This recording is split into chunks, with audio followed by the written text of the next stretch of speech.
오늘도 저희들이 하나님의 말씀을 듣고자 이 자리에 모였습니다. 결코 하나님의 말씀이 지식으로 깨달을 수 있는 것이 아니라, 저희들이 지혜로 깨달을 수 있는 것이 아니라 하나님께서 알려주셔야 한다는 사실을 정말로 저희들이 간절히 사모하는 마음으로 기다릴 수 있도록 인도하여 주시옵소서. 성령님 이 자리에 오셔서 말씀하여 주시옵소서. 성령님 이 자리에 오셔서 말씀하여 주시옵소서. 우리가 듣겠나이다. 마음을 열어놓고 들을 수 있는 저희를 될 수 있도록 인도하여 주시옵소서. 정말로 할 말도 많고 전해야 될 것도 많은데 아버지 하나님 어떻게 해야 되는지 듣는 사람들이 많지 않습니다. 이기는 자가 적다는 것도 압니다. 저희들이 적지만 실망하지 않고 하나님의 말씀을 붙잡고 날마다 승리하며 살아갈 수 있는 저희들 될 수 있도록 인도하여 주시옵소서. 예수님의 이름으로 기도합니다. 아멘.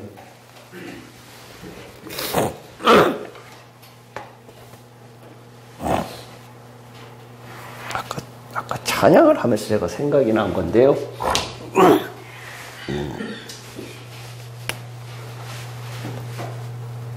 하나님의 책에는요, 행위의 책이 있어요. 행위의 책.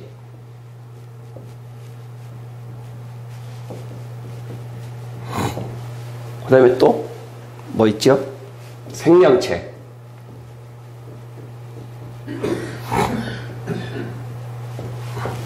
그 다음에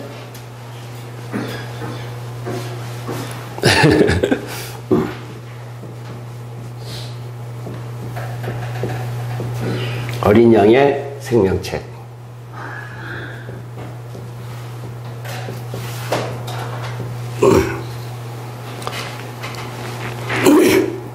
이거 구분을 잘 해야 되거든요. 생명책이라고 하면은 우리가 보통 여태까지 많이 듣던 이야기잖아요. 생명책에 기록되게 해달라. 어렸을 때부터 생명책에, 이제 이 사람은 교회 나왔으니까 생명책에, 하늘의 생명책에 기록해달라라고 하는데, 이 생명책이요, 이게 지금 가려져 있는 거기 때문에 제가 설명을 하는 거거든요. 이것은 영만 구원받는 거예요, 영. 영의 구원을 이야기해요. 행위의 책, 이것은 우리가 몸으로 행한 것.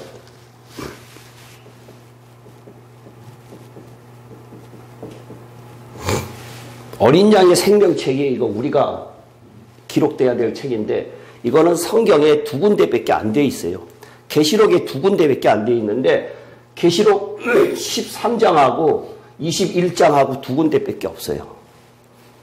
근데 우리가 기록돼야 될 것은 어린 양의 생명책에 기록되지 않으면은 천국에, 우리가 가고자 하는 천국이라고 하는 곳에를 갈 수가 없어요. 이게 생명책에 반드시 어린 양의 생명책에 기록돼야 되거든요. 그러니까 영만 구원받아도 아니고, 이 행위의 책은, 이것은 뭐라냐, 이것이 심판이에요. 심판. 그러니까 이것을 염두에 두시고요, 우리는 어린 양의 생명책이다라고 하는 것을 꼭 기억을 하시고, 이거 자꾸만 나누는 이유가 뭔가 하면요, 성경을 갖다가 영과 혼과 몸도 나누고 계속해서 지금 죄를 이야기를 하면서 나누고 있거든요. 이 나누는 이유는 우리가 뭉뚱그려서 여태까지 예수를 믿었기 때문에 그러한 현상이 일어나는 거예요.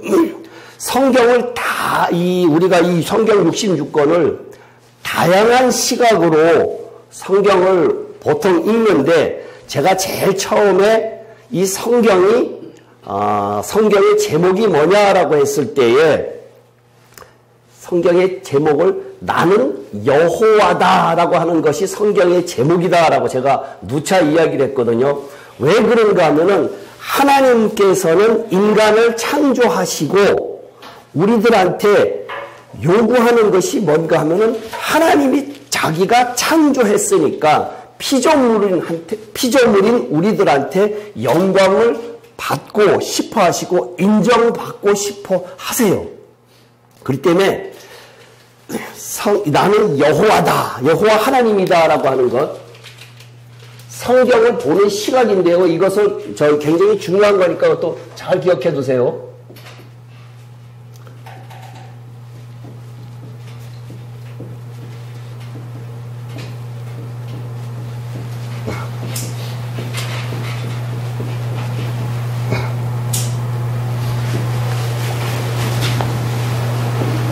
그 다음에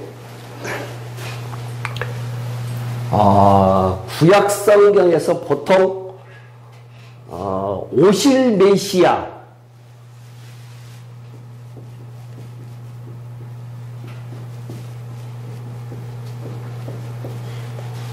그 다음에 신약에서 오신 메시아,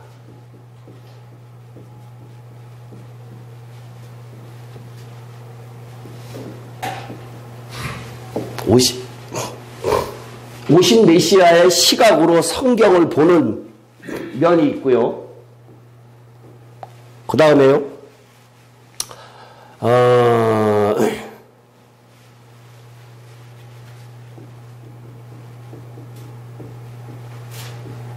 교회 건축.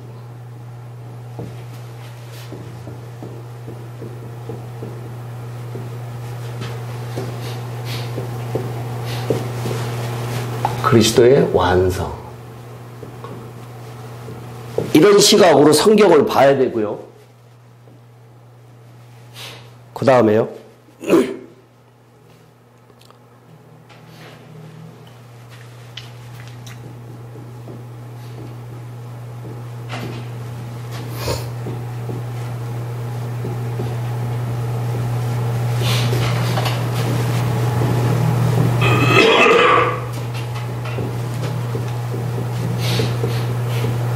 위에 거하고 비슷한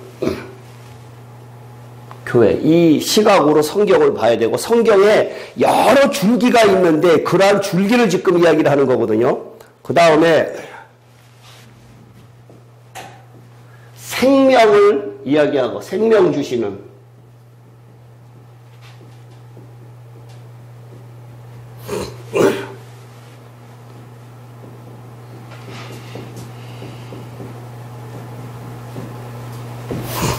생명. 그 다음에 이 밑에 거 보이세요?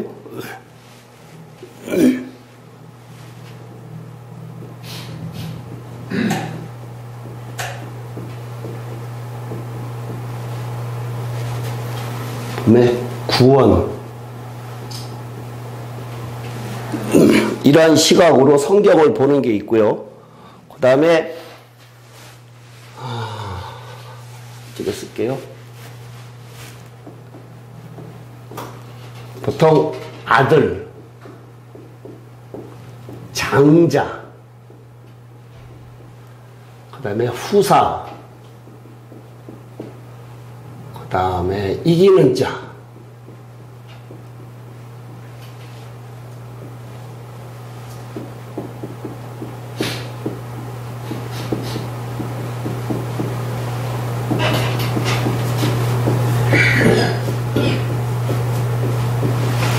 이런 시각으로 성경을 보는 게 있고, 처음 창세기에서부터 계속해서 그런 시각으로 보는 거예요. 이 줄기로 창세기부터 시작을 해갖고 계시록까지 그 줄기로 보는 거고, 그러니까 줄기가 여러 가지가 있다라는 거예요, 지금요. 그 다음에 8번.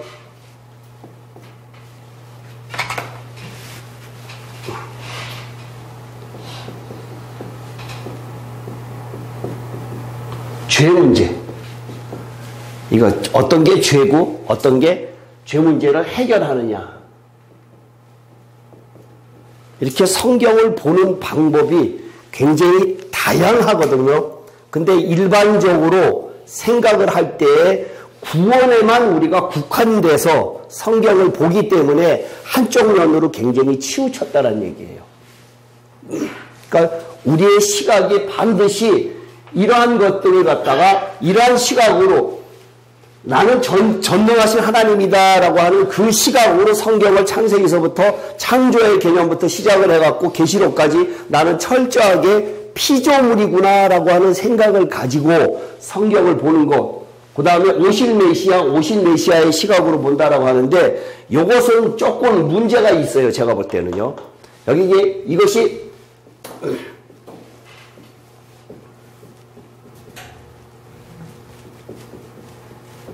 개혁주의 신앙이다라고 그러죠. 개혁주의 신앙이라는 소리를 굉장히 많이 들었잖아요.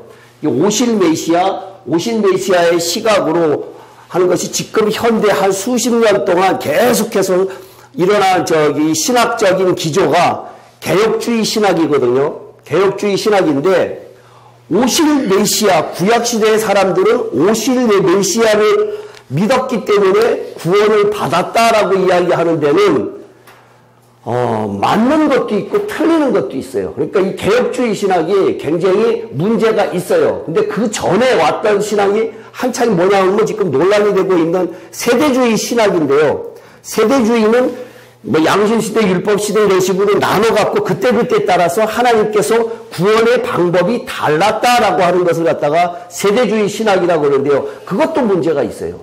양쪽 다 문제가 있어요.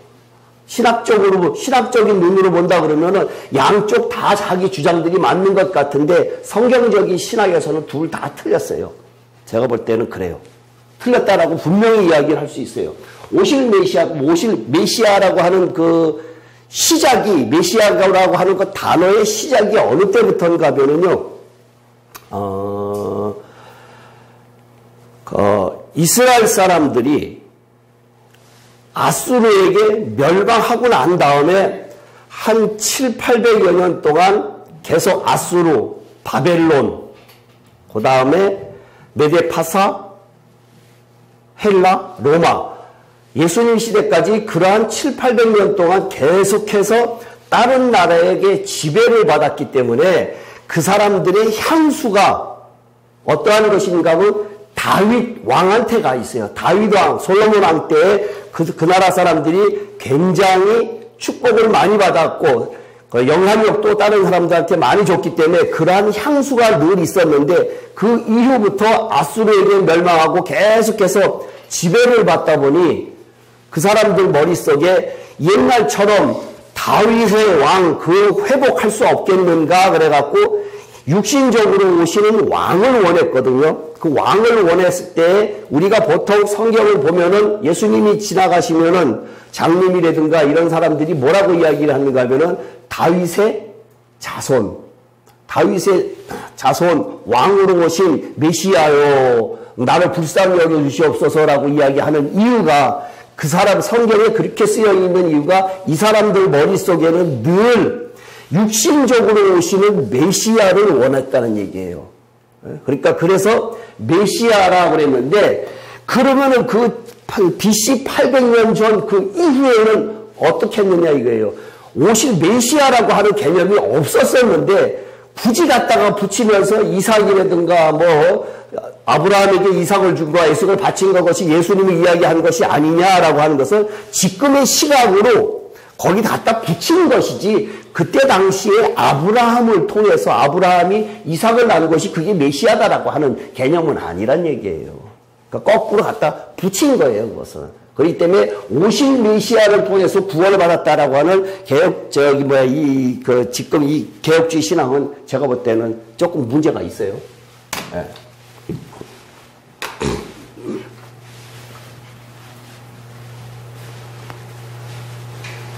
그 다음에 교회의 건축, 그리스도의 완성. 아주 중요한 거죠. 이게 왜 교회의 건축을 이야기를 하는 건가 하면은,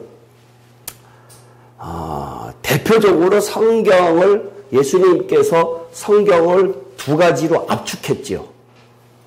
두 가지로 압축을 했거든요. 뭐라고 이야기했는가 하면은, 계명을 지켜라.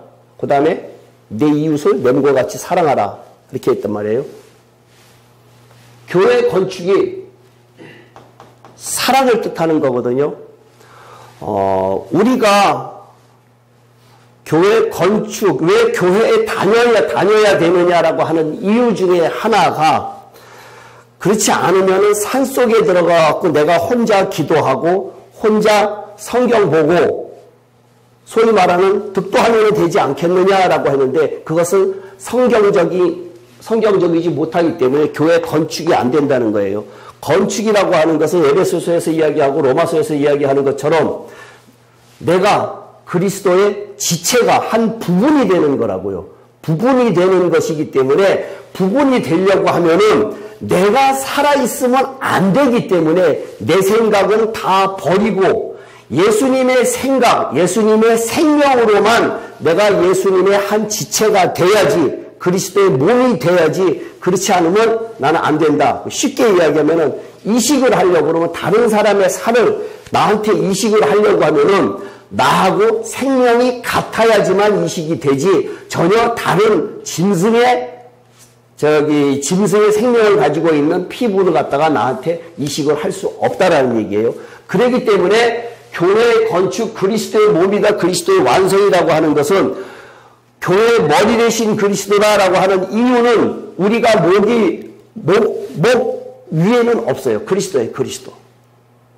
여기는 그리스도, 그러니까 그리스도의 생각으로 성령이 주는 생각으로 모든 것을 다 성령을 쫓아 행하라고 하는 이유가 머리 대신 그리스도의 생각으로 하기 때문에 이 교회 건축되려고 그러면은 내가 피부가 어떠한 지체가 예수님화되지 않으면 안 되기 때문에 완벽하게 전 세계의 예수 믿는 사람들 중에서 완벽하게 죽어서 그리스도의 생명으로 부활된 사람에게만 주는 그 생명이 아니고는 그리스도의 몸 될 수가 없어요. 그것을 성경에 신부라고 할 때 그리스도의 완성 신부라고 이야기하잖아요. 신부를 계시록 14장에 있는 14만 4천을 갖다가 이야기를 하고 있는데요. 이 14만 4천이 뭐 숫자 노름한다라고 이야기를 하지를 뭐 그렇게 생각하지 마시고 하여튼 14만 4천이 적은 숫자다라고 생각을 하시면 돼요. 보통 다른 사람들은 이것을 어떻게 다른 데에서 해석을 하는가 하면요. 12 곱하기 12 곱하기 1000이죠. 네.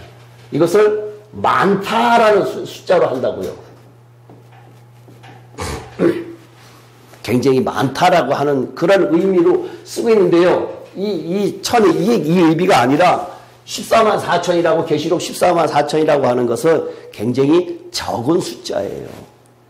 여태까지 근데 이 14만 4천 안에 내가 들어가야 된다. 지금 신천지에서 굉장히 그런 이야기를 많이 하잖아요. 근데 신천지가 14만 4천이 넘어갔어요. 숫자가 넘는 바람에 지금 요즘에는 다른 소리를 하고 있는데요. 이 14만 4천이라고 하는 거는 전 세계에 예수 믿는 사람들 중에서 예수님 오실 당시에 조건이 살아있어야 돼요. 이것은. 이 사람은. 살아있는 내가 예수님의 오실 그 당시에 생명이 붙어 있어야지만 이 안에 들어간다라고 하는 거예요. 그러니까 이것은 특수한 경우이기 때문에 여기에 들어가지 못하면은 우리는 어떻게 되느냐? 여기 가야 된다는 얘기예요. 이 숫자, 이기는 자, 아들, 장자, 후사 여기에 들어가야 되거든요. 그러니까 이 의미하고 여기 의미하고 여기는 신부의 의미고 여기는 아들의 의미고 예수님께서 초림 때 오실 때에는 어떠한 모습으로 오셨는가 하면은 독생자, 그죠? 독생자로 오셨는데 로마서에서 나중에 부활하시고 난 다음에 로마서에서 표현할 때는 맏아들이다라고 표현하세요. 맏아들이다라고 표현한 것은 그 이후에 아들이 있다라고 그 밑에 아들이 쫙 있다라는 의미거든요. 그러니까 그 아들이 우리가 돼야 된다는 얘기예요. 로마서 8장에서 이야기하고 있는데 그 아들이 되려고 하면 반드시 겪어야 되는 것이 고난도 함께 겪어야 된다라고 성경은 이야기하고 있단 말이에요. 그러니까 세상에서 예수 잘 믿으면 축복받아서 잘 산다. 거짓말이에요. 100% 거짓말이에요. 그런 거 없어요. 성경이에요. 성경에서 축복받는다.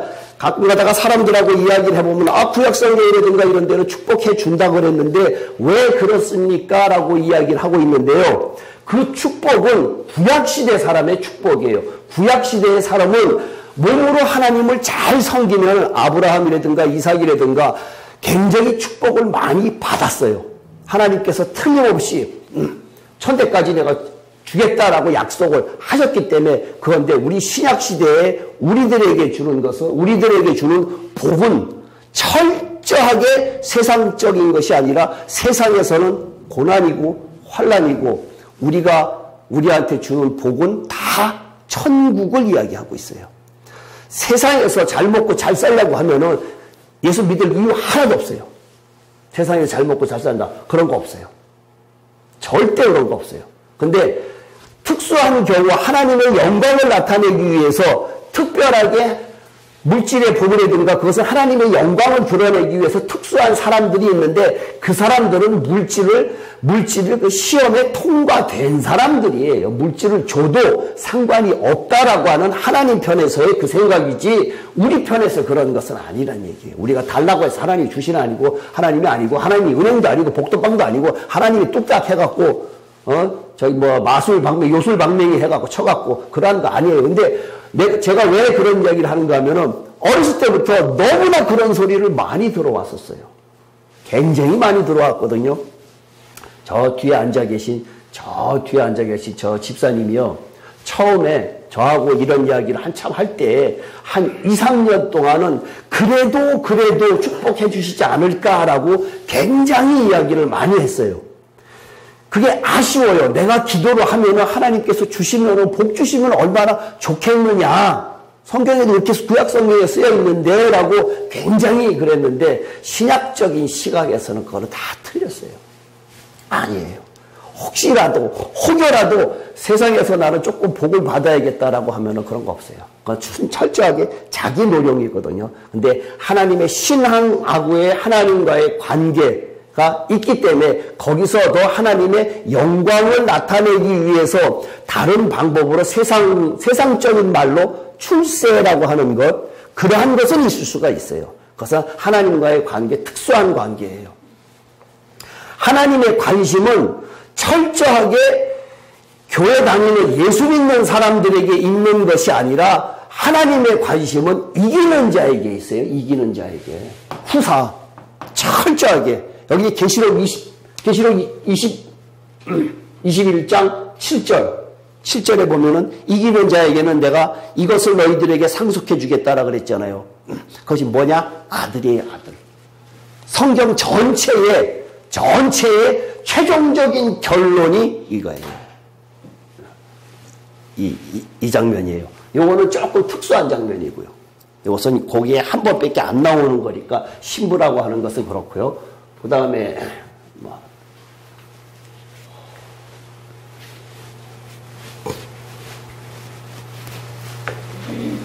생명 주시는 예수 그리스도, 생명 주시는 예수 그리스도, 이 생명의 시각으로 성경을 봐야 되는데, 창세기의 처음에서부터 하나님께서 인간을 창조하고 난 다음에 생육하고 번성해라, 정복하고 다스려라 라고 하는 복을 주셨거든요. 근데 중간에 그것이 어그러들었어요. 그러면 생육하고 번성해라라고 하는 것이 하나님께서 처음에 창세기를 통해서 우리들에게 그러한 것을 복을 주셨는데 우리는 다 죽고 예수님의 재림으로 인해서 모든 것이 끝나느냐 그러면 그렇지 않다는 얘기예요. 그러면 하나님께서 창세기를 통해서 우리들에게 이야기한 것이 거짓말이 돼요. 반드시 만국 백성이다 어쩌다 그러한 것으로 통해 갖고 계시록에서 나오는 것처럼 영원히 번성해요. 우리 신약시대의 사람들 말고, 우리 예수 믿는 사람들 말고 예수님 재림 당시에 마태복음 25장에 들어가 있는 사람들 중에서, 그러니까 계시록에도 주에 만국 백성이라고 있는데 예수님의 재림 시 살아있는 사람들 중에서 예수 안 믿었던 사람들이 만국 백성에 들어가는 케이스가 마태복음 25장에 쓰여 있거든요. 근데 그것이 감추어진 것이에요. 그러니까 성경이 1.1핵이라도 안 이루어지는 것이 없기 때문에 그건 나중에 계시록을 하면서 설명을 해드릴게요. 그러니까 이 생명 주시는 예수 그리스도라고 하는 이것은 우리 세상적인 인간적인 생명 가지고는 절대로 못 가니까 반드시 죽어야 된다라고 하는 그 개념이 있어요. 이것은 반드시 우리가 생명이라고 하는 것은 반드시 죽어야 되는데 죽은 것만큼 생명 준다. 그러면 이 죄 문제를 다시 이야기할 수밖에 없어요. 영혼 몸의 이 구원을 우리 저번에 이야기했으니까 이것을 빼고요. 생명이라고 하는 이 단어하고 죄 문제하고 이게 같이 이꼴될 수 있어요. 죄하고 생명하고는 같아요. 왜 그런가 하면은 죄 문제가 해결이 안 되면은 생명을 줄 수가 없어요. 죄 문제는 다른 종교에는 없는 것이 죄 문제예요. 다른 종교에는 죄를 해결할 수 있는 종교가 없어요. 오직 기독교에만 있는 것이 죄 문제예요. 죄 문제. 아주 철저하게 처음부터 창세기서부터 죄 문제가 계속해서 나오는데 계시록까지 쭉 써있는 내용이 결국은 죄 문제에 해결하는 방법이라는 얘기예요. 그러니까 다른 말로 표현하면은 생명 주시는 그리스도다라고 하는 말로 표현할 수 있고, 죄 문제 이거하고 이거하고는 같은 의미다. 근데 보는 시각이 완전히 다른 거지요. 죄 문제, 이거는 정말 철저하게 있어야 되는데, 성경이 이렇게 쓰여져 있다라고 하는 것이, 하여튼 이러한 시각으로 성경을 보지 않고 그냥 무턱대고 읽으면은요, 성경이 하나도 재미도 없을 뿐더러 눈에 들어오지도 않아요. 그러니까 철저하게 그러한 시각으로, 이 성경이 지금 내가 여기 이 내용이 무엇이구나. 우리 이 최집사님하고 가끔 그런 이야기를 많이 하는데, 영어 공부를 하고, 그다음에 저쪽에 헬라어를 하는 그분이 그렇게 박식하게 이야기를 한다라고 하는데, 신학적인 개념, 영어도 잘하고 헬라어도 잘하면은 신학적인 개념이 없이 그냥 인문학적으로 언어학적으로 봐서는 성경을 더 이상 깊이 알 수가 없고, 조금 전에 썼던 그러한 개념을 갖다가 머릿속에 두지 않고는 이것이 무엇을 이야기하고 있는구나라는 것을 모른다는 얘기예요. 다 똑같이 창세기 성경 66권이 한결같이 그 8가지의 이 뿌리가 또 잔잔하게 나올 수 있겠지만, 그 뿌리에서부터 줄기가 똑같이 그 시각으로 전체 66권을 다 봐야 이걸 이야기하는 거구나, 이 장면은 이걸 이야기하는 거구나 라고 알 수가 있다는 얘기예요. 그러니까 그렇게 그 시각으로 보면은 성경이 훨씬 더 가깝게 다가올 수도 있고, 그 다음에 이해를 빨리 할 수가 있어요. 그냥 사건 중심으로 성경을 아무리 봐봐야 재미없어요. 진짜 재미없어요. 근데 사건 중심이 아니라 그러한 시각으로 성경을 보기 시작을 하면은 정말 재미있어요. 아주 재미있어요. 제가 경험을 했기 때문에 저는 그 부분에 대해서는 아주 자신있게 이야기할 수가 있어요. 그러니까 성경을 그러한 시각으로 보시기 바랍니다. 죄 문제를 이야기를 하려고 제가 지금 오늘 이렇게 이야기를 갖다가 길게 했었는데요. 요한복음 성경 볼게요. 죄 문제는 하여튼 해결하지 않고는 안 돼요. 근데 사람들이 자기가 이 죄가 너무나 크니까 요한복음 10장 44절을 찾아놓고요. 10장이라 8장 44절 찾아놓고요. 이게 왜 죄 문제가 이렇게 중요한가 하면은, 죄가 너무나 크고 우리들한테 아주 깊숙이 들어와 있기 때문에 사람들이 자기가 죄인이다라고 하는 인식을 잘 못해요. 보통 우리가 대표 기도하고 집에서 기도할 때는 그런 게 조금 적은데, 대표 기도하시는 분들의 특성 중에 하나가 어떤 게 들어가 있는가 하면은 죄 문제, 예수님의 십자가의 사건으로 대속의 사건이 꼭 들어가요. 그 다음에 내가 지은 죄의 회개의 사건이 꼭 들어가거든요.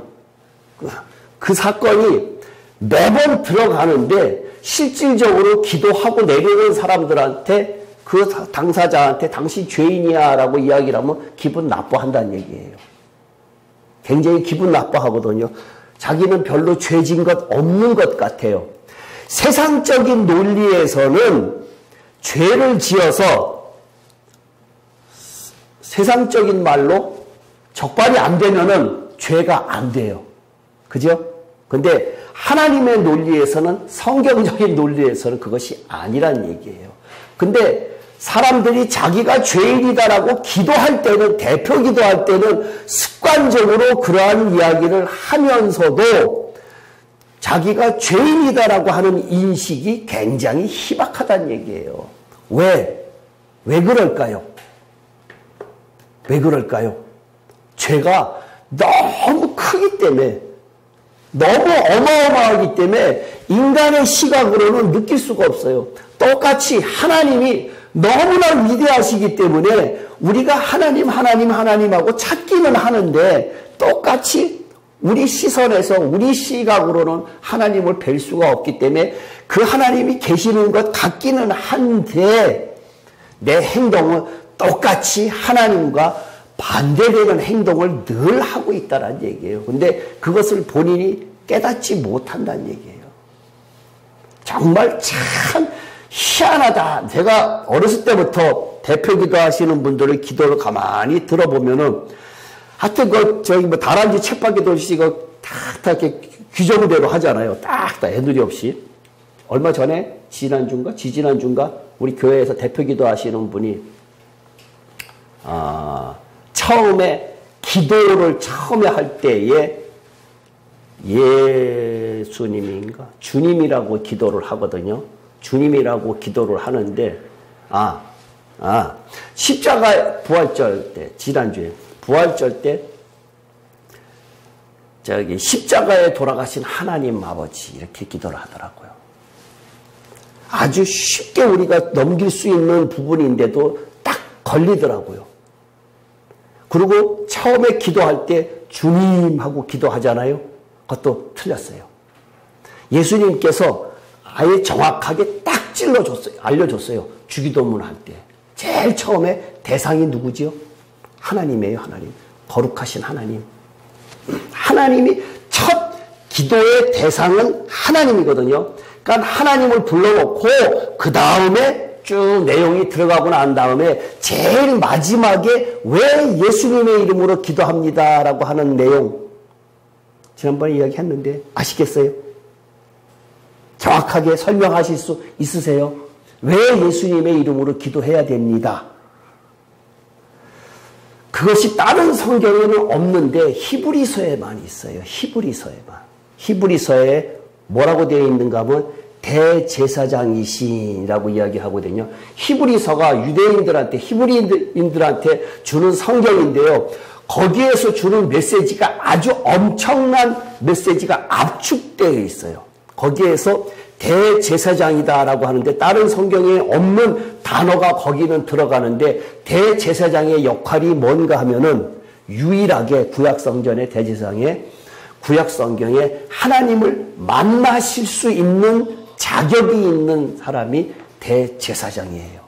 그러니까 바깥에 이스라엘 백성들 사람들한테 뭐 이러이러한 것을 갖다가 하나님께 간구하고 요구하고 하나님의 음성을 듣는 역할을 하는 사람이 대제사장이었거든요. 그러니까 예수님께서 지금 하늘 성전의 대제사장으로서 우리의 기도를 들었을 때에 그 예수님께서 트랜스포 해주신다는 얘기예요. 그래서 중보기도 하시거든요. 그러니까 우리가 대상은 처음에 하나님이시지만 우리가 우리의 기도를 갖다가 들어서 전달해 주시는 분은 예수 그리스도란 얘기예요. 그러니까 정확하게 알고 기도를 해야 내가 기도한 게 습관적으로 예수님의 이름으로 기도합니다라고 해서 들었는지 안 들었는지라고 하면 그 기도가 그냥 날아가잖아요. 간절한 마음으로 예수님께 듣는다라고 하는 전달하는 아주 애절한 마음으로 기도를 해야 되는데 우리가 너무나 기도를 하는 걸 가만히 이렇게 들어보면요. 참 성의 없이 기도. 장례식 같은 데 가고 뭐 하고 이러잖아요. 그러면 특별한 뭐가 없잖아요. 내용이 다 비슷비슷해. A, B, C 갖고 다 외워갖고 이 사람은 A, 이 사람은 B, 이 사람은 C 이 정도 수준이지 다 내용이 비슷비슷해요.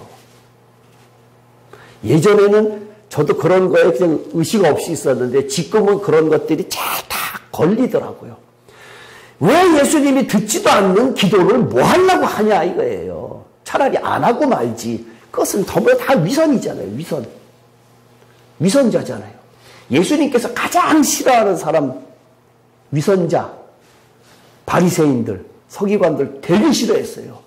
독사의 자식이라고 그랬어요. 예수님께서 아주 심한 욕을 하셨다는 얘기예요. 너희가 저기 지옥의 심판을 어떻게 피하겠느냐라고 이야기를 할 정도 위선이 우리들의 생활 속에, 특히 예수 믿는 사람들 생활 속에 엄청나게 아주 깊이 뿌리 깊게 가지고 있다는 얘기예요. 그 위선 죄예요. 위선 100% 죄예요.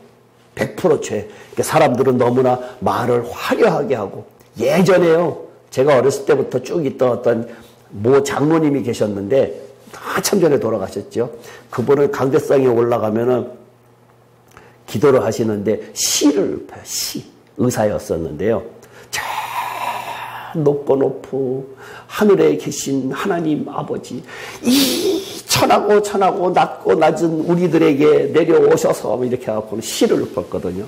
정말 그 장로님이 또한 그 강대상에서 그렇게 하시는 모습이 기억이 나는데요. 그 다 누구한테 보여주려고 하는 거냐? 사람들한테 보여지려고 하는 기도, 예수님께서 안 들으세요. 예수님께서 안 들으세요. 제가 왜 죄 문제를 지난주, 지지난주 계속해서 이야기를 하는가 하면은, 죄가 있으면은 창세기에 가장 처음에 생명나무이신 예수 그리스도를 접근 못하게 막아놨어요. 천사를 동원해서 막아놨거든요. 그 의미가 뭐냐? 내가 죄가 있고 내가 더러우면은 예수님한테 내 이야기가 전달이 안 돼요. 우리가 보통 앉으면은 기도하잖아요. 이렇게 기도하고 이렇게 하면은,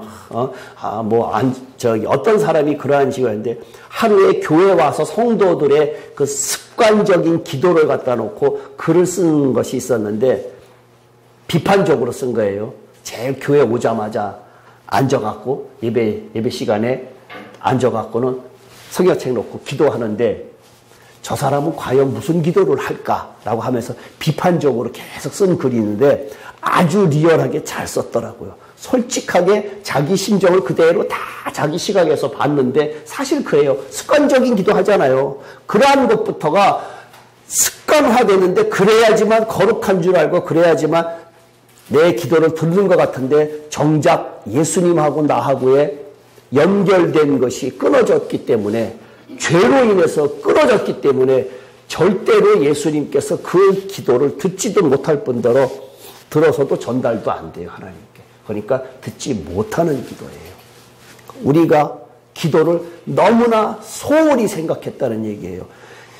기도를 어느 정한 시간에 어떠한 장소에서 하는 것, 물론 그것도 좋지만요, 평소에 24시간 늘 어디 가고 하면 기도를 하는 거란 얘기예요. 제가 여기로 오면서 기도를 늘 하면서 이제 버스를 타고 이제 오거든요. 그리고 기도를 늘 하면서, 하나님 어떻게 해요? 오늘 어떻게 할까요? 라고 하면서 그런 주거니 받거니 하면서 또 오늘 할 걸 갖다가 이렇게 생각도 해보고 이런 식으로 하거든요.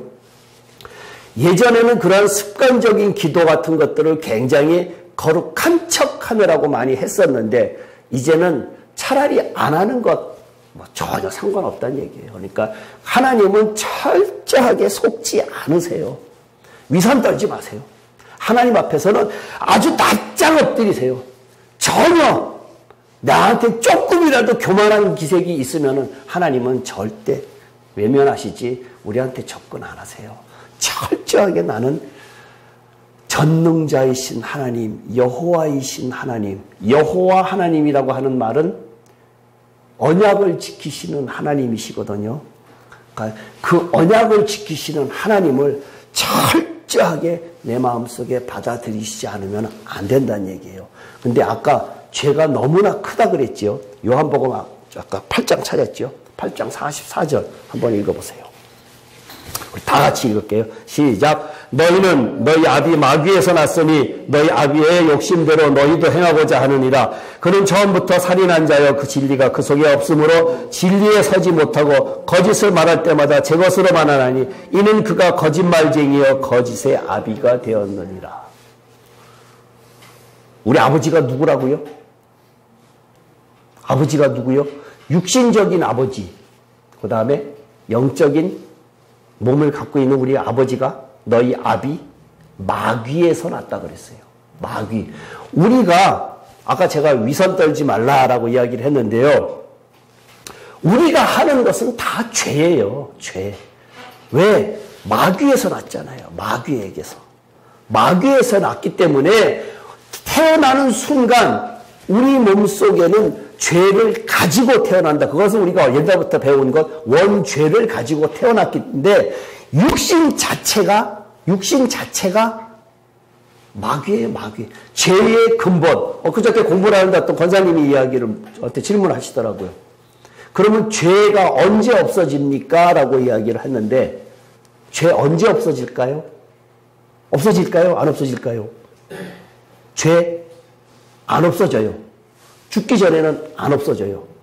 왜 그런가 하면은 죄의 근본은 마귀지요. 마귀가 살아있는 한은 죄가 없어질 수가 없어요.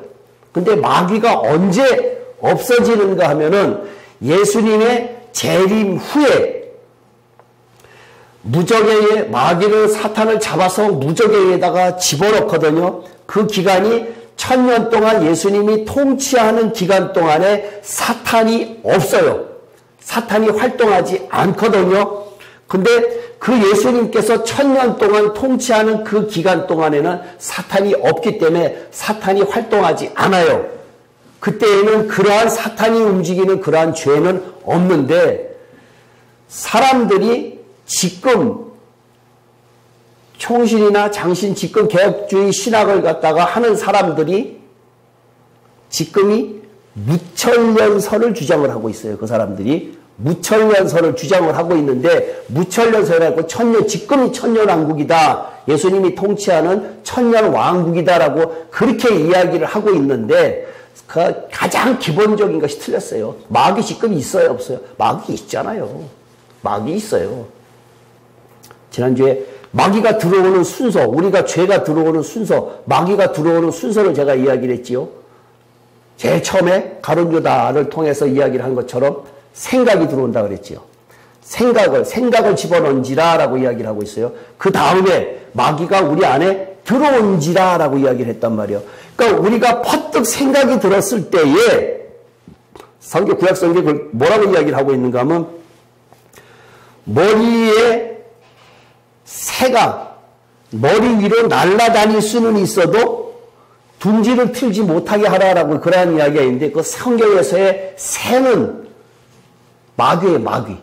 마귀가 우리 생각이 왔다 갔다 할 수는 있었는데 그때 내쳐야지 그렇지 않고 둥지를 트게 하면 안 된다는 얘기예요.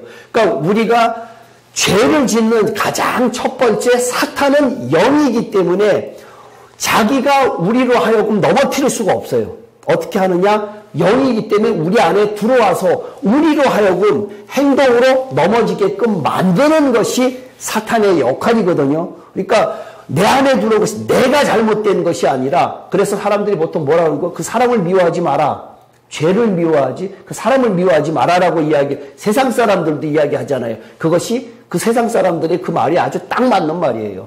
죄를 미워해야지. 왜? 죄의 근본은 사탄이니까 그렇다는 얘기예요. 여기에 우리 아까 10장 요한복음 8장 4절 읽은 것이 너희 아비 마귀에서 났으니 라고 했다니까 우리의 근본이 우리는 마귀에서 태어났기 때문에 우리 아버지가 마귀이기 때문에 우리는 죄를 가지고 있기 때문에 절대로 나는 죄 없어. 나는 깨끗해. 라고 예수님께서 다 해결했어. 십자가상의 그 사건으로서 다 해결했어. 라는 식의 이야기하지 또 말라는 얘기. 무식한 얘기란 얘기예요. 굉장히 무식한 얘기예요. 요한일서 한번 볼게요. 3장.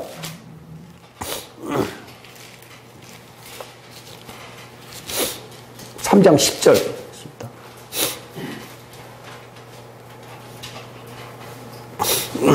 3장 10절 다 같이 읽을게요. 시작. 이러므로 하나님 자녀들 마귀의 자녀들이 드러나나니 무릇 의를 행하지 아니하는 자나 또는 그 형제를 사랑하지 아니하는 자는 하나님께 속하지 아니하니라. 같은 요한이 있었는데 아까 요한복음 8장 44절에 읽은 것하고 이것하고 내용이 조금 다르거든요. 우리 안에 하나님의 자녀들과 마귀의 자녀들이다라고 하는데, 우리 여기 안에 요한 1서에서는, 요한복음은 제가 예전에 이야기할 때에 요한은 성경을 3개를 썼는데, 요한복음에서 주로 이야기하는 것은 생명을 이야기하는데, 아까 생명책에 기록된다라고 그랬잖아요. 그것이 영이 구원받는 그 경우를 요한복음은 이야기를 하고 있어요. 그러니까 처음에 하나님과 단절됐던 것이 하나님과 연결되는 그것을 요한복음을 이야기를 하고 있으니까, 처음에 우리가 예수를 믿습니다라고 그 세상에서 그쪽으로 예수를 믿는 쪽으로 발걸음을 옮겨졌을 때에 예수님하고 연결이 돼요. 그것이 생명책에 우리의 이름이 기록된다라고 이야기를 하는데, 그것 여기에서 보면은 그 다음에 요한 1서는 혼이 변화된 사람을 이야기를 하고 있어요. 혼이 변화되는 과정을 이야기를 하고 있거든요. 하나님의 자녀, 그 다음에 마귀의 자녀, 두 가지가 같이 내 마음속에 같이 들어와 있다는 얘기예요. 완벽하게 변화되지 못하기 때문에 하나님의 자녀하고 마귀의 자녀가 내 속 안에 같이 있는데, 어떠한 사람인가 하면은 우리가 예수 믿었다고 해갖고 의의를 다 행하는 것 아니니까, 그 다음에 내 형제를 사랑하지 않는 경우가 너무나 많기 때문에 그러한 사람들은 하나님께 속하지 않았다라고 했대요. 영은 구원받았어요. 분명히 구원받았어요. 여기에서 요한복음에서 지금 이야기하는 것은 반반이, 한쪽에는 마귀, 한쪽에는 하나님의 자녀가 우리 안에 있다라고 하는 것을 갖다가 이야기하고 있는 거거든요. 오늘 이제 이야기하려고 하는 그 메인 중에 하나가 로마서 7장을 이야기를 할게요. 지금까지는 쭉 서론을 이야기했거든요. 로마서 7장.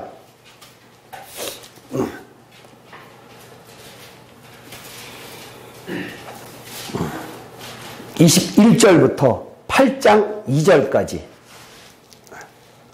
다 같이 천천히 읽겠습니다.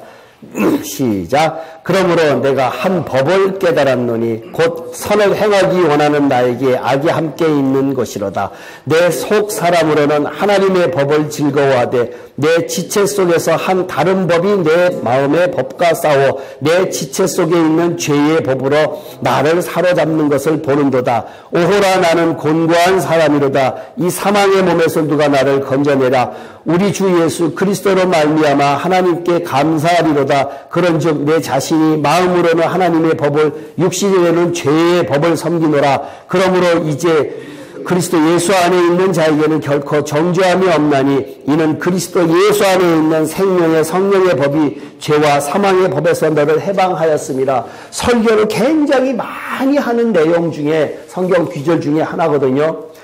로마서에서 전체 성경 중에서 가장 죄라는 단어가 많이 들어간 성경이 어딘가 하면 로마서에 6장, 7장이 죄라고 하는 단어가 굉장히 많이 들어가 있어요. 6장에는 14번인가 들어가 있고요. 7장에는 11번인가 들어가 있어요. 절이 많지도 않은데 그렇게 죄라는 단어가 많이 들어가 있거든요. 그러면은요, 오늘 여기 21절부터 가만히 보면요, 제일 먼저 22절에 내 속사람으로는 하나님의 법을 즐거워하되 라고 하죠. 하나님의 법.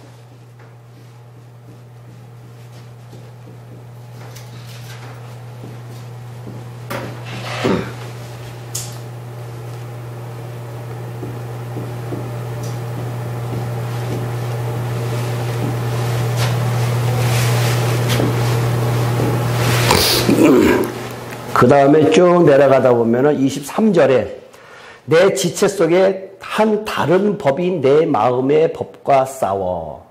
무슨 법이 있죠? 마음의 법이 있어요. 마음의 법.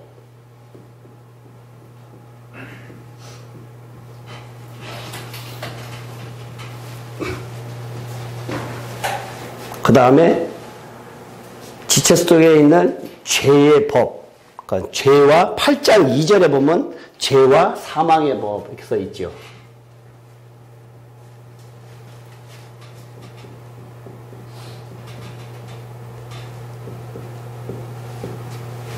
그 다음에 8장 2절에 생명의 성령의 법.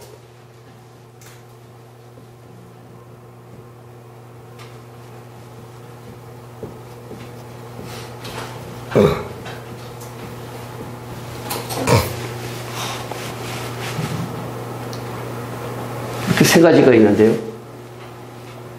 생명의 성령의 법은 영 안에 있고, 마음의 법은 뭐 있죠? 혼 안에 있죠. 혼 안에 있고, 죄와 사망의 법은 우리 육신 속에 있어요. 제가 계속해서 지금 처음부터 성경을 계속 나누고 있거든요. 이렇게. 왜 그런가 하면 우리가 죄다라고 하면은 그게 뭉뚱그려서 죄 이렇게 했기 때문에 자기한테 적용이 안 돼요. 어느 게 죄고 어떤 거는 조금 덜 죄고 이러한 부분이 죄가 안 된다는 얘기란 얘기예요. 그러니까 제가 계속 영혼이라는 것도 나누고 뭐 계속해서 나누는 이유가 그러한 것이 우리한테 리얼하게 좀 와 닿기 위해서 하는 이야기란 얘기예요. 예? 마음에 보면 우리 생각이 안에 있는 거고, 죄와 사망에 보면 육신에게 있는 거고, 생명의 성령 보면 우리 영 안에 있다라고 지금 이렇게 이야기를 하고 있잖아요. 근데 이게 아주 재밌어요. 7장이라고 하는 이거 자체가 생명 성령의 법은 우리들에게 생명을 주려고 있고, 그 다음에 마음의 법은 자꾸만 내가 하려고 하고 있고, 그 다음에 죄와 사망의 법은 육신으로 하여금 자꾸 죄를 짓게 해요. 여기에 공통적으로 들어간 단어가 뭐지요? 네? 공통적으로 짓고 여기 들어간 단어가 뭐예요? 법의 법. 법이죠. 법은 세상 법은 안 걸리면 되는데 하나님의 법은 반드시 지켜야 돼요. 안 지키면은 그만큼 대가를 치러야 돼요. 이건 용서가 없어요. 하나님의 법은 반드시 법이에요. 법. 우리가 보통 예외가 없어요. 법은요. 누구에게나 다 똑같이 적용되고, 만유인력의 법칙이다 그래갖고 뭐를 떨어뜨리는 중력에 의해서 떨어지지요. 내가 100만 번, 1000만 번을 갖다가 뭐 휴지를 놓으면은 떨어지는데 한 번쯤 다른 데로 날아가진 않잖아요. 그것이 법이에요. 예외가 없어요. 하나님의 법이 그거예요. 마음의 법, 죄와 사망의 법, 법도 다 똑같아요. 다 똑같이 적용하는데 하나님의 법은 뭘까요? 하나님의 법, 성경이에요. 성경. 구약시대의 사람들에게는 여호수아 1장 한번 볼까요? 여호수아 1장 8절 한번 볼게요.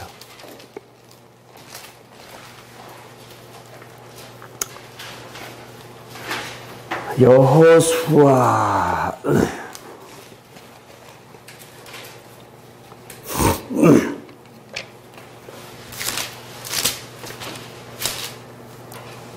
1장 8절. 여호수아 1장 8절이요. 모세 오경 다음에 여호수아가 가나안 땅에 딱 들어가기 바로 직전에 이제 자기가 모시고 있던 모세가 느보산에서 이제 죽었단 말이에요. 그러고 난 다음에 여호수아한테 하나님께서 모든 것을 다 맡겨서 있는데, 여호수아로서는 너무나 엄청난 것을 맡았기 때문에 마음에 두려움이 있었어요. 두려움인데 하나님께서 뭐라고 이야기를 하시는가 하면은 1장 8절이요. 이 율법책을 내 입에서 떠나지 말게 하며 주야로 그것을 묵상하여 그 안에 기록된 대로 다 지켜 행하라. 그리하면 내 길이 평탄하게 될 것이며 내가 형통하리라. 하나님께서 이야기해 주신 것 뭐죠? 법. 법이에요. 조건이 있어요, 조건이. 이 율법책을 네 입에서 떠나지 말게 하며 처음에는 늘 묵상을 하며 주야로 그걸 묵상하고 그 안에 기록된 대로 다 지켜 행하라. 그리하면 내 길이 평탄하게 되고 내가 형통하리라 라고 이스라엘 백성들한테 분명히 이야기를 해줬거든요. 이것이 그거고 어디 보면 시편 1편 우리가 너무나 잘 아는 것. 그죠? 시편 1편 1절 2절에 보면요. 제가 읽을게요. 복 있는 사람은 악인의 꾀를 따르지 아니하며 죄인의 길에 서지 아니하며 오만한 자들의 자리에 앉지 아니하고 오직 여호와의 율법을 즐거워하여 그의 율법을 주야로 묵상하는 자로다. 복 있는 자가 누군가 하면은 여호와의 말씀을 주야로 묵상하는 자로다. 그냥 읽어서 글자만 활자만 넘기는 자가 아니라 아까 여호수아에 있는 것처럼 지키는 자예요. 지키는 자. 하나님의 법은 반드시 지켜야지 안 지키고는 안 돼요. 안 지키면은 대가가 있어요. 근데 그때 당시에는 모세 오경이 그랬는데 지금은 뭐예요? 신구약 다예요. 우리들한테는.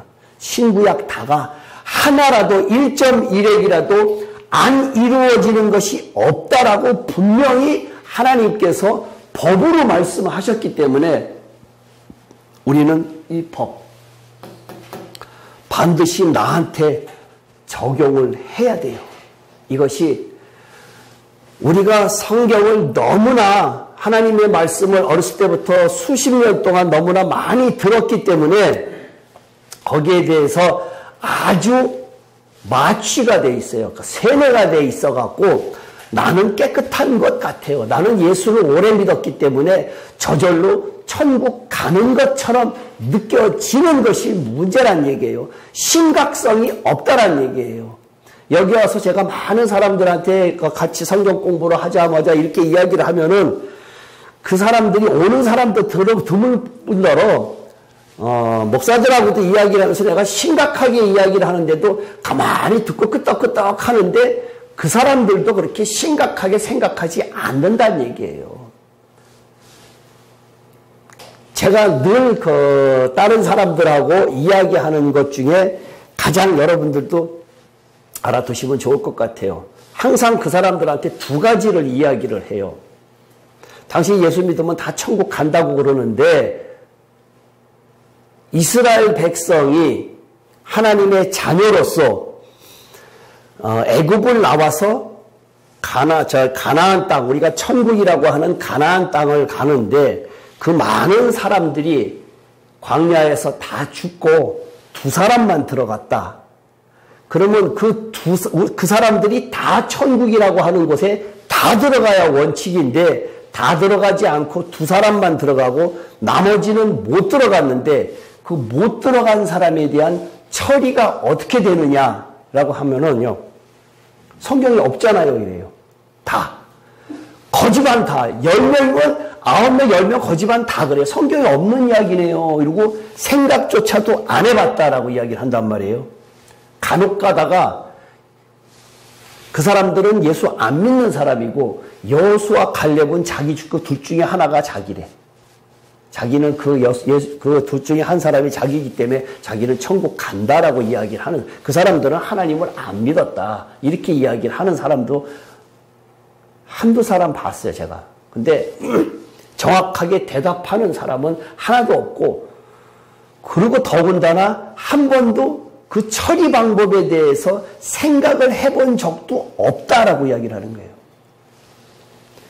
성경에 심판을 받는다라는 성경 귀절이 있는데 거기에서 잘 믿으면 천국 간다라고 상 받는다라는 얘기는 아는데 당신 잘 믿어? 그러면 안 믿는다 이게요. 그러면 당신 어떻게 돼? 그러면 거기에 성경에 대해 생각도 안 해봤다는 얘기예요.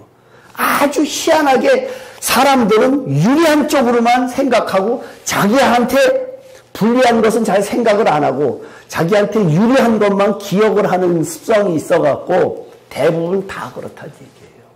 그 다음에 또 한 가지 두 번째 세례 요한 이야기를 해요. 세례 요한도 천국 못 갔다. 예수님께서 세례 요한을 보고 여자가 낳은 자 중에 저보다 큰 자가 없다.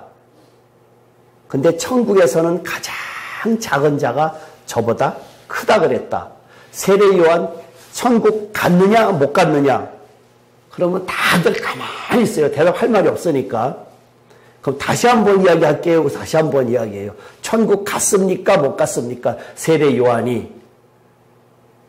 제일 처음에 그 이야기 꺼내기 전에 세례 요한 천국 갔어요? 못 갔어요? 먼저 질문부터 해요. 그럼 다 갔다 그런단 말이에요. 그럼 이제 그 이야기를 하거든요. 그러면은 사람들이 다 대답을 못 한다는 얘기예요. 세례 요한도 못 간 천국을 당신은 자신 있게 간다고 이야기를 하고 있는데 성경이 틀렸습니까? 당신이 틀렸습니까? 라고 한다는 얘기예요. 예수님께서 분명히 이야기하신 건데 둘 중에 하나는 틀렸는데 누가 틀렸습니까? 라고 하면 답변을 못 한다는 얘기예요. 그러니까 성경이 그렇게 만만치 않습니다. 내가 모르는 게 너무 많습니다.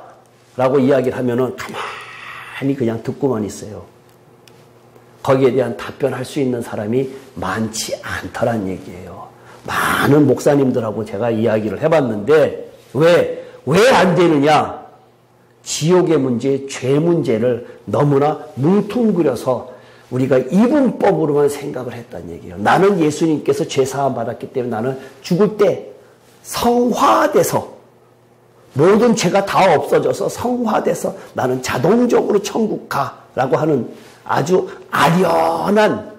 아련하게 상상적으로 하는 그 생각. 갔으면 하는 희망적인 생각.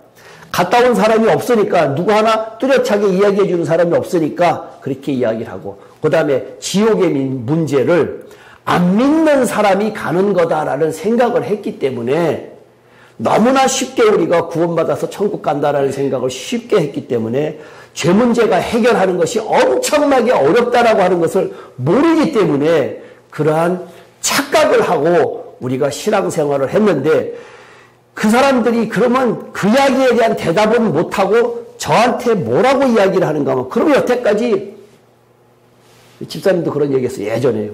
2000년 동안 그 훌륭한 선지자들, 훌륭한 신학자들 그 사람들은 다 못 봤다라는 게 이게 말이 되느냐 이렇게 이야기를 하신다는 얘기예요.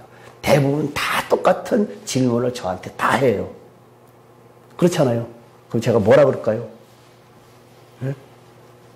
성경에 있어. 성경에 있으니까 그 사람들은 난 상관없어. 그 사람들이 어떻게 주장했던지 하나님의 그 사람들이 어떻게 쓰셨는지 나는 관심이 없고 성경에 있는 대로만 나는 믿을 거다라고 이야기를 한다는 얘기예요. 그러면서 성경을 갖다가 지옥의 문제 이런 것들을 이야기를 하면은 가만히 듣고 있으면서 나중에는 오래 들은 사람은 그거 어떻게 아셨습니까? 라고 루트가 궁금한 거야. 이제 하나님께서 이 위로 콱 찍어 눌러서 알려줬다. 아니면 누구를 통해서 들었다. 그게 궁금한 거예요. 누구를 통해서 들었으면 자기도 그 사람 가면은 자기도 될 것 같고. 하나님께서 이렇게 점지해 주셔서 승계야 해갖고 어느 날 알려줬다라고 하면은 자기도 혹시 그렇게 알려줄까라고 생각을 하시는데 그렇지 않거든요. 저도 이거 깨닫는데 오래 걸렸고요. 이것을 이해하는데도 오래 걸렸고 하여튼 그렇게 쉽게 되지 않고 사도 바울 같은 사람도 평생이었어요. 평생. 날마다 죽는다. 그 죄 문제가 해결되지 않았기 때문에 날마다 죽는다라고 이야기를 했단 말이에요. 사도 바울도 자기가 바리새인 중에 바리새인이라고 하는 의미는 자기는 율법적으로는 웬만큼 완벽하다라고 하는 얘기예요. 바리새인 중에 바리새인이라고 자신 있게 이야기하는 것은 근데 자기는 죄인 중에 괴수라 그랬단 말이에요. 죄인 중에 괴수. 그것을 알았기에 로마서를 썼단 얘기예요. 정말로 로마서가 기가 막혀요.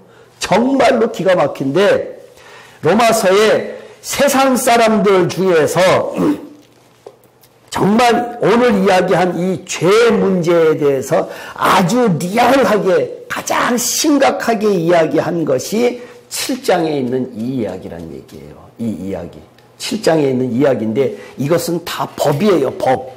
법이라고 하는 것은 이것은 빼도 막도 못하는 거기 때문에 이 마음의 법, 이 혼이 변화되지 않고는 내 죄가 해결되지 않아요. 이것은 로마서 6장에서 이야기를 하고 있어요. 예수와 함께 죽어야 되고 그리스도와 함께 죽어야 된다는 얘기를 갖다 6장에서 하고 있고요. 로마서 6장에서 하고 있고요. 죄와 사망의 법, 이것은 지금 7장에서 이 이야기를 하고 있다는 얘기예요. 7장에서. 이것은 워낙 유명한 거니까 이제 8장에 넘어가서부터 이제 시작이 되는데요. 이게 사람들로 하여금 요 두 가지가 해결이 안 돼요. 요 두 가지가. 오늘 1절부터 4절까지만 하고 마칠게요. 7장 1절에 형제들아 내가 법 아는 자들에게 말하노니 너희는 그 법이 사람이 살 동안만 그를 주관하는 줄 알지 못하느냐. 남편이 있는 여인이 그 남편 생전에는 법으로 그에게 매인바 되나 만일 그 남편이 죽으면 남편이 법에서 벗어나느니라. 그러므로 만일 그 남편 생전에 다른 남자에게 가면 음녀라. 그러나 만일 남편이 죽으면 그 법에서 자유롭게 되나니 다른 남자에게 갈지라도 음녀가 되지 아니하느니라. 그러므로 내 형제들아 너희도 그리스도의 몸으로 말미암아 율법에 대하여 죽임을 당하였으니 이는 다른 이 곧 죽은 자 가운데서 살아나신 이에게 가서 우리가 하나님을 위하여 열매를 맺게 하려 함이라. 무슨 말인지 아시겠어요?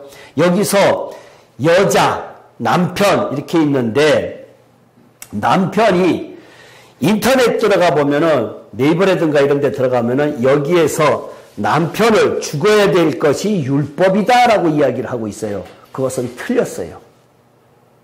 율법은 없어지지 않아요. 죽지 않아요. 근데 여기에 남편이 죽어야 된다라고 이야기를 하니까 인터넷 들어가 보면은요, 그렇게 설교한 사람들 거 굉장히 많아요. 제대로 설교한 사람이 저 아직 못 찾아봤어요. 율법이 죽어야 된대요. 그 전에 계속해서 율법을 이야기했기 때문에 율법이 죽어야 되는데 율법이 살아있는 사람들한테는 적용이 되는데 죽은 사람한테는 율법이 나한테 법이 적용이 안 돼요. 내가 만약에 죽었으면 대한민국 법이 나한테 적용이 돼요? 안 돼요? 안 된다는 얘기예요. 그러니까 여기에서 죽을 것은 무엇을 뜻하는 건가 하면은 여인이 남편이 죽으면은 다른 데 시집갈 수 있다. 남편이 죽기 전에 딴 데 가면 음녀라고 이야기를 하고 있는데요. 여기에서 남편이라고 이야기하는 것은 뭘 뜻하는 건가 하면 이걸 뜻해요. 이걸 뜻해요. 이걸 뜻해요. 내가 죽으면은 율법이 나한테 적용되지 않아요. 그것을 어떻게 이야기를 하는가 하면요. 남편이 죽을 똥말똥해요. 오늘 내일 하면은 다른 데 시집 가면은 음녀지요. 완벽하게 안 죽었기 때문에 법적으로 놓여지지 않았어요. 내 안에 있는 내가, 자아가, 옛사람이 내가 죽지 않으면은 내가 예수님한테 시집갈 수 없다라는 얘기예요. 100% 완벽하게 죽지 않고는 내가 그리스도화 될 수 없고 그리스도가 내 안에 들어올 수 없다라는 얘기예요. 여기에 있는 이 이야기는 아주 심각한 이야기, 7장 초에 이야기하고 마지막에 법 이야기를 하고 있는데요. 이 내용을 쭉 이야기하면서 법이라고 이야기를 하고 있다고요. 법은 반드시 그 예외가 없다라고 했기 때문에 누구든지 다 그리스도 예수 안에서 정죄함이 없을 사람, 죄를 짓지 않은 지경까지 올라가려고 하면은 어떻게 해야 되느냐? 반드시 죽어야 된다. 누가? 내가, 내 자아가, 내 혼이, 내 몸이 죽어야 된다는 얘기예요. 내 육신이 죽어야 된다는 얘기예요. 죽지 않고는 죄 문제가 해결되지 않는다는 얘기예요. 그러니까 남편이 아직 살아있어도 안 돼요. 완벽하게 죽었다라는 것은 숨이 발로 뻥 찼는데 그 사람이 움찔하면 아직 사는 거예요. 완벽하게 죽어야 돼요. 완벽하게 죽어야 돼요. 근데 그것이 내가 죽을 수 없어요. 내가 죽을 수 없기 때문에 6장에서 이제 그리스도와 함께 죽고 예수와 함께 죽는 그 6장에서의 이야기를 갖다가 거쳐온 것을 지금 7장에서 이야기를 하고 있는데요. 제가 법이야기 하려고 오늘 7장을 이야기했는데 7장 5절 한 절만 해석하고 끝낼게요. 우리가 육신에 있을 때에는 율법으로 말미암아 죄의 정력이 우리 지체 중에 역사하여 우리로 사망을 위하여 열매를 맺게 하였나니. 말이 어렵지요. 우리가 육신에 있을 때에는 율법으로 말미암아 죄의 정력이 우리 지체 중에 역사하여 우리로 사망을 위하여 열매를 맺게 하였나니. 한국말 자체가 뜯어봐도 참 어려워요. 여기 가만히 보면은 어려운데 쉽게 제가 설명을 할게요.